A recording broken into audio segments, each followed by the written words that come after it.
Europe 1. De gros projets industriels et de nombreux emplois à la clé. C'est ce qu'Emmanuel Macron est venu annoncer à Dunkerque aujourd'hui, Hélène. Oui, hier à l'Elysée, le président dévoilait ses mesures pour favoriser la réindustrialisation. Aujourd'hui, place donc au concret dans le Nord. C'est officiel, une méga-usine de batteries sera installée par un groupe taïwanais. Plus de 5 milliards d'investissements, 3000 emplois directs. Mais ce n'est pas tout.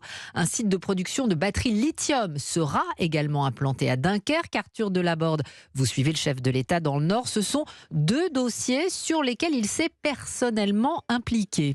Effectivement, dans les deux cas, Emmanuel Macron a joué un rôle déterminant, souligne son entourage. D'abord avec Prologium, le chef de l'État a rencontré le patron de l'entreprise taïwanaise il y a un an lors du dernier sommet Choose France. Et depuis, l'exécutif a joué les négociateurs directs. Emmanuel Macron s'est notamment engagé à venir assister personnellement à la signature des contrats, ce qu'il est en train de faire en ce moment même.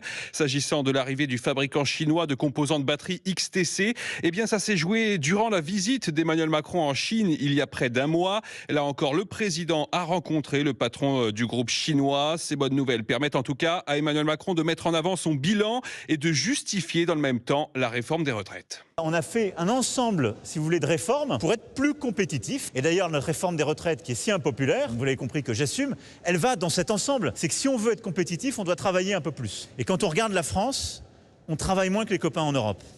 Une réforme des retraites contre laquelle quelques dizaines de personnes ont manifesté ici à Dunkerque. Elles ont été tenues à bonne distance du président. Il faut dire qu'un impressionnant dispositif de sécurité est déployé avec entre 1000 et 1500 membres des forces de l'ordre mobilisés ici dans la ville.